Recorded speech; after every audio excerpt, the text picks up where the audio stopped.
दोस्तों नमस्कार। आज हम जानेंगे बौद्ध साहित्य के बारे में। जैसा कि आप जानते हैं कि बौद्ध धर्म से संबंधित हमेशा सवाल पूछे जाते हैं, तो आज हम जानते हैं बौद्ध साहित्य के बारे में। बौद्ध साहित्य में सबसे ज़्यादा महत्वपूर्ण है त्रिपिटक।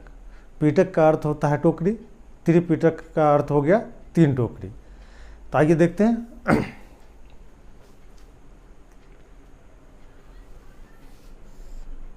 त्रिपिटक में से है दोस्तों सबसे पहले सुत्त पिटक, दूसरा है विनय पिटक, तीसरा अभिधम पिटक। तो त्रिपिटक की रचना प्रथम बौद्ध संगति में हुई है, याद रखिएगा, प्रथम बौद्ध संगति में हुई है। और विनय पिटक की भी रचना प्रथम बौद्ध संगति में हुई है। और अभिधम पिटक की रचना तृतीय बौद्ध संगति में हुई है, याद रखिएगा, महत्वपूर्ण है। सुत्त पिटक में बौद्ध के धार्मिक विचार एवं वचनों का संग्रह है। धार्मिक विचार और वचनों का संग्रह है। विनय पिटक में बौद्ध संघ के नियम दिए गए हैं, याद रखिएगा, विनय पिटक में बौद्ध संघ के नियम है। और अभिधम पिटक में बौद्ध दर्शन के विवेचना की गई है, दर्शनों का संग्रह है। दर्शनों का संग्रह है, दर्शन की विवेचना की गई है अभिधम पिटक में। दोस्तों जब महात्मा बुद्ध की मृत्यु हुई उस समय मगध में अजातशत्रु का शासन था, तो प्रथम बौद्ध संगति बुलाई गई। उसमें बौद्ध के प्रसिद्ध शिष्य आनंद और उपाली भी उपस्थित थे। तो सुत्त पिटक का प्रमाण आनंद माने जाते हैं और विनय पिटक का प्रमाण उपाली माने जाते हैं, याद रखिएगा। तो यहाँ देख लीजिए, सुत्त पिटक विनय पिटक की रचना प्रथम बौद्ध संगति में हुई है। अभिधम पिटक की रचना तृतीय बौद्ध संगति में हुई है। अभिधम पिटक में सर्वप्रथम संस्कृत भाषा का प्रयोग किया गया था। इससे पहले किसी भी बौद्ध साहित्य में संस्कृत भाषा का प्रयोग नहीं किया गया था। आगे आइए, सुत्त पिटक के 5 भाग हैं: दीघ निकाय, मध्यम निकाय, संयुक्त निकाय, अंगुत्तर निकाय, खुद्दक निकाय। दीघ निकाय, मध्यम निकाय, संयुक्त निकाय, अंगुत्तर निकाय और खुद्दक निकाय। दोस्तों यहाँ से सवाल पूछा जाता है, और आप जानते हैं कि 16 महाजनपद का वर्णन अंगुत्तर निकाय में किया गया है, याद रखिएगा। विनय पिटक, इसमें बौद्ध संघ के नियम है। इसके 3 साहित्य है, 3 भाग है: सुत्त विभंग, खंडक और परिवार। दोस्तों यूपीएससी में यहाँ से बहुत ज़्यादा सवाल पूछा जाता है, याद रखिएगा, सुत्त विभंग, खंडक और परिवार। अभिधम पिटक, जिसमें बौद्ध दर्शनों का संग्रह है। इसमें 7 इसके ग्रंथ हैं, लेकिन कथावस्तु सबसे ज़्यादा प्रसिद्ध है, याद रखिएगा। दोस्तों एक बात याद रखिएगा कि तीनों पिटक पे चतुर्थ बौद्ध संगति में भाष्य लिखा गया था, जिसको कहा गया विभाषा शास्त्र, याद रहेगा। आगे आते हैं, जातक। जातक महत्वपूर्ण है। जातक में बौद्ध महात्मा बुद्ध के पूर्व जन्म की काल्पनिक कहानियां वर्णित हैं।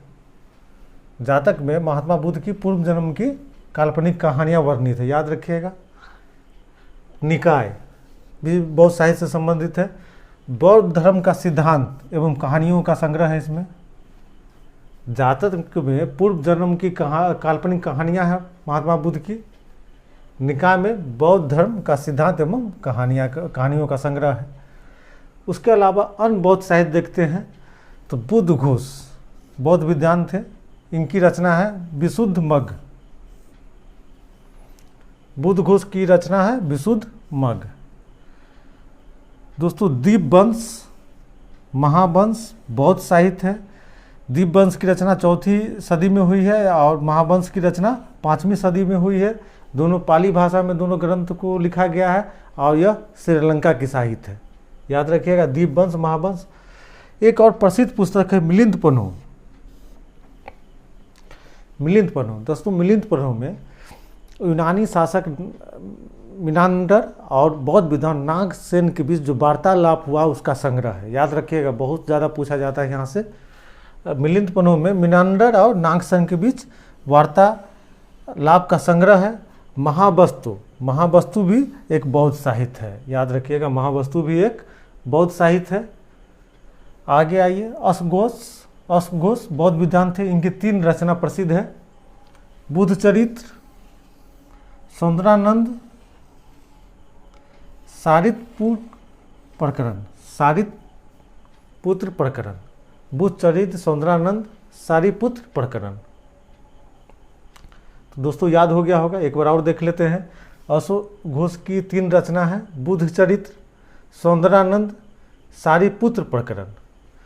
उसके अलावा दिव्यावदान बौद्ध साहित्य है, याद रखिएगा, महावस्तु बौद्ध साहित्य है, आर्य मंजू श्री मूलकल्प भी बौद्ध साहित्य है। लोग संस्कृत साहित्य मार लेते हैं, बना के आंसर दे के चले आते हैं। यूपीएससी में पूछा जाता है कि निम्नलिखित में से कौन बौद्ध साहित्य है या नहीं है, तो आज मंजू श्री मूलकल्प जो है बौद्ध साहित्य है, याद रखिएगा। और अंतिम में है नागार्जुन।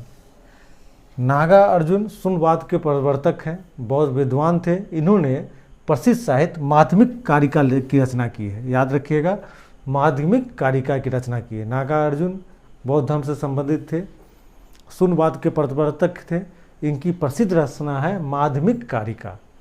तो एक बार और देख लेते हैं दोस्तों, यह वीडियो आप लोग के लिए बहुत लाभदायक है। अक्सर यहाँ से सवाल पूछा जाता है और आप लोग मैंने बहुत से छात्रों को देखते हैं कि जवाब देने में असमर्थ रहते हैं, अगर थोड़ा सा घुमा देता है तो यहाँ आपका स्पष्ट हो जाएगा।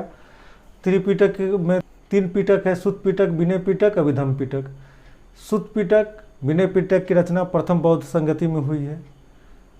अभिधम्म पिटक की रचना तृतीय बौद्ध संगति में हुई है। तीनों पे भाष्य लिखा गया है चतुर्थ बौद्ध संगति में।